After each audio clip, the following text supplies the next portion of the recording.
The Overwatch experimental play card is here, guys. We've got massive changes to all of the tank heroes, with the exception of Hammond. He remains the same. So what we're going to do in this video is work out what tanks are actually good when it comes to, well, playing in a triple DPS scenario, which means you are the only tank in the game. Okay, the first tank we're going to look at is Roadhog. Now, Roadhog, he gets a new ability. So when he uses Take a Breather, a yellow circle will appear on the ground, and anybody inside it, you guys can kind of see it there, anybody inside it will get 25 health per second back, so it's a really big AoE heal, and they get 25% reduced damage, which actually is pretty good. Problem with Roadhog is, he kind of, well, he's sort of, he can't stop projectiles or anything coming in, so he can be put to sleep. And yeah, it's okay. But is he as good as the other tanks in this scenario? I don't know.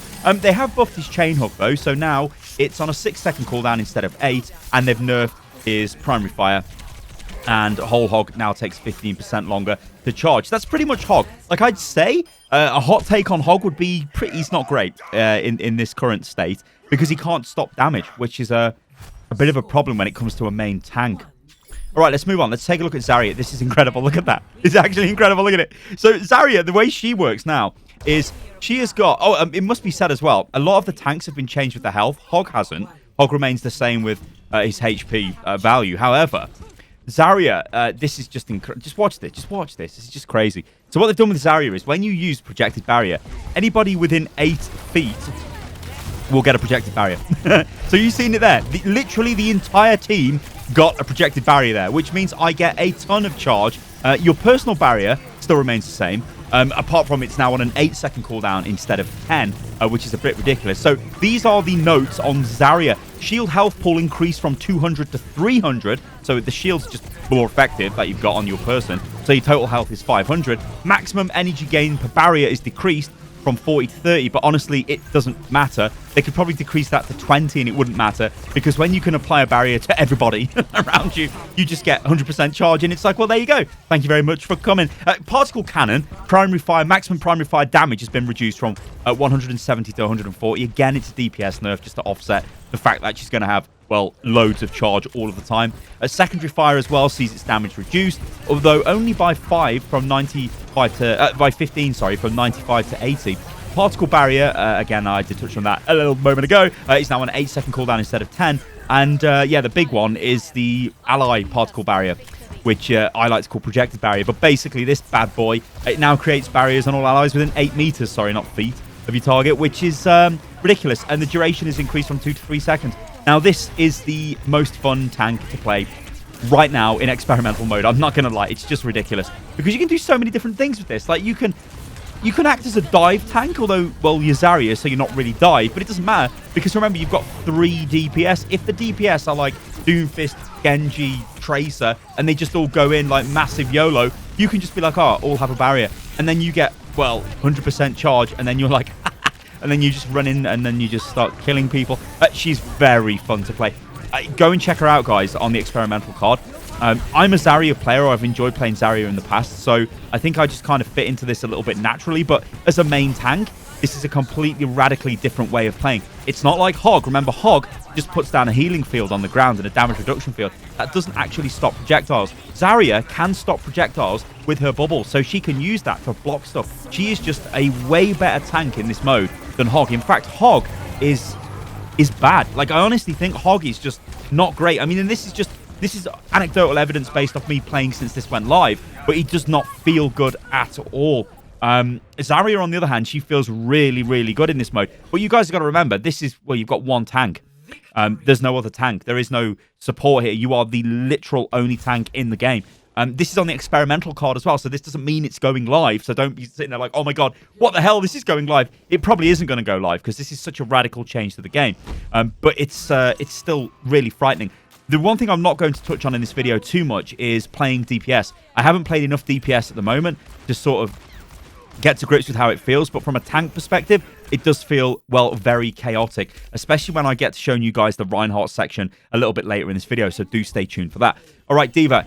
She's not very good, guys. This is not great. So I was expecting that Deva might have some sort of, instead of defense matrix, she gets a barrier she can push forward out, like defense matrix, like a shield. That might have been really cool. But instead, she keeps Defense Matrix. I guess it's the signature ability of the hero. But what they've done to Deva is they've adjusted her armor and health ratio.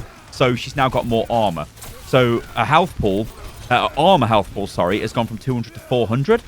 And her base health has decreased from 400 to 200. So this does make her, it does make her way more tanky because she's got tons of armor now. So she can take a lot of damage. But again, she kind of suffers because she's such a massive target and she's really easy to pump damage into. So it's not too great. Now, the big buff here, I suppose, is the defense matrix. It goes back to the very old 4-second defense matrix. If any of you guys, any of you OGs out there in the crowd remember that. A very oppressive defense matrix. And the fusion cannons, the primary fire movement penalty has been reduced from 50 to 30%. But she's not great, guys. She just doesn't feel very good in this mode. Like, I don't know why you would take her. You know, if you were looking for, I guess, a dive tank, you'd take Winston instead.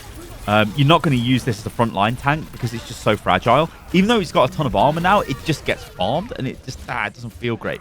So let's take a look at a tank who who feels really damn good right now. So one thing to say, I guess, with all of these changes is maybe the dev team have only kind of put thought into some of the tanks at the moment, or with this experimental mode going live.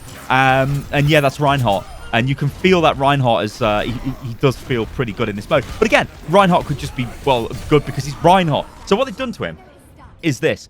So they've adjusted his armor and health ratio. So it's still 500, which is in line with the other tank heroes. They still keep their figure the same, although they change their armor and their health around. So the armor health pool has increased from 200 to 300, and his health has decreased from 300 to 200, so he's still got a total of 500. So this is more armor. This makes him more individually tanky when he's being attacked. Rocket Hammer, and this is the big one. Rocket Hammer does 90 damage per swing. Now, any of you Reinhardt mains out there will know that normally this does 75 damage. Now it does 90, and it feels like you are smashing people with a massive hammer. You know, it is so strong. This is just ridiculous, especially if you get in there and start doing damage. Barrier field, the regeneration rate of this has been increased from 200 to 250 per second. So what this means for Reinhardt is he feels like the only tank. I mean, look at that there. It was a free shatter. Absolutely a free shatter. Okay, I got nano as well. But it was a free shatter there, and I'm just doing incredible damage to these guys. It's just, it is ridiculous. But it's going to be a free shatter unless the enemy team have got a Reinhardt. And you guys will notice as this gameplay goes on that I am, like, having to look everywhere with Reinhardt. We get flanked all the time. The enemy team have got a Doomfist, a Widow, and a Hanzo, and a Zarya tank who obviously can pump out quite a lot of range damage and support those DPS as well. So it is very hectic. This does not feel like Overwatch. I'm not going to lie, guys. It does not feel. It feels like you are playing a crazy custom game. Now, on Reinhardt, it is very much brawl time. Like, you just go in and you're almost like a melee DPS. You shield sometimes, but you're just swinging that massive hammer, doing incredible damage. I mean, look at that. I've got gold damage.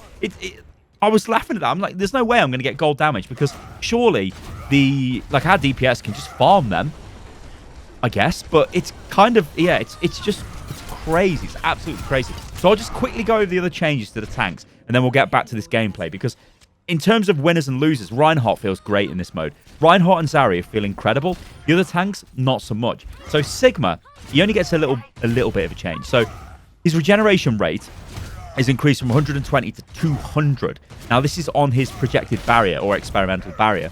I guess that's a fitting name given the game mode, which is, you know, that's not a minor buff. That's actually pretty big. And barrier health has increased from 900 to 1200. So again, his barrier is just better, but that's it. They're putting all of the power into his barrier, saying, there you go off and be a main tank. But I don't think he is.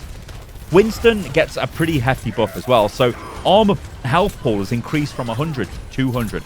This means Winston's total health is now 600. So they've straight up given Winston 100 extra armor, which is a lot. A barrier projector, the cooldown is reduced from 13 to 10 seconds. So he can drop his barrier more often. But yeah, so that's kind of the tank changes. Like, Hammond doesn't see a change, as I said at the top of the video. Oh, sorry, Orisa. I did miss Orisa. How could I have missed Orisa?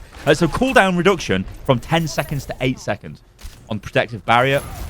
That's okay. Barrier health has increased to 900. And again, that's it. This is a brave new Overwatch world on the experimental card. Now, this isn't going live. Like, guys, you've got to remember that. A lot of people are getting super confused on this, even though in all the videos I've been making on this, I've been really stressing this. Guys, this is experimental mode. It is not going to live. Jeff really stressed that. Let me look at that. I still got gold damage. Jeff really stressed it in the dev update as well, saying, look, this is experimental. What this allows us to do is get inside the minds of the dev team. Like, what are they working on? Now, the reason for this triple damage comp is they want to decrease the queue times for DPS. Because it's not fun waiting 10, 15 minutes to get a game. It doesn't matter if you're like a DPS hater. And again, look, just a free shatter. It's so good. So good. It feels so good. You do feel like the medieval knight on the front line just going in like crazy. It's mental. Obviously, you do take tons of damage from everywhere. Like loads of DPS are piling into you. And I can only imagine my Ana is like absolutely sweating buckets. Well, I don't even have an Ana anymore. I've got a Zen and a Brick. That's not even a very good team comp, guys. But you know what I mean. She's probably sweating buckets at the time trying to keep me alive. But yeah, like it gets us inside the minds of the devs, and trying to cure this issue of queue times, does this fix it? Well, I don't know. Like I've already noticed that the tank queue time has already gone to over 10 minutes. I've never seen that before. Tank queue is normally super fast. DPS is obviously always over 10. And support is normally like below 5 minutes, I'd say, typically where I'm playing. But that's like, it's fine, but is this the answer to it?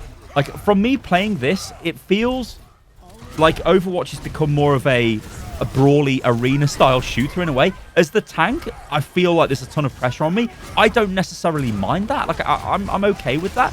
But I can see it becoming an issue. I don't know. I want you guys to let me know in the comments below what you think about this, because it is a complex issue. And when there's such a radical change like this, that is playable. Remember, we don't know what the devs have done to the game in the past internally in their offices, but now they're sort of showing us, hey, we tried this, look at this, and we can test it for ourselves and think, is this the direction Overwatch should be going in? And it feels, well, like I said in the video, guys, it doesn't really feel like Overwatch. This doesn't. I guess it's probably great for DPS because they just do whatever they like they normally do, but I don't know. All right, guys. Well, I've been Stylosa, and this has been a look at the experimental card, and we've tried to work out who the winners and the losers are. And it very much looks like Reinhardt and Zarya are really good to play when it comes to the tanks. All the other tanks, they're a bit meh. They're not like as impressive, I guess. All right, guys. I'll catch you on the next video. Remember, like the video, subscribe to the channel, leave a comment below, and you can follow me on everything, which is at Stylosa. I'll catch you on the next one. Toodaloo.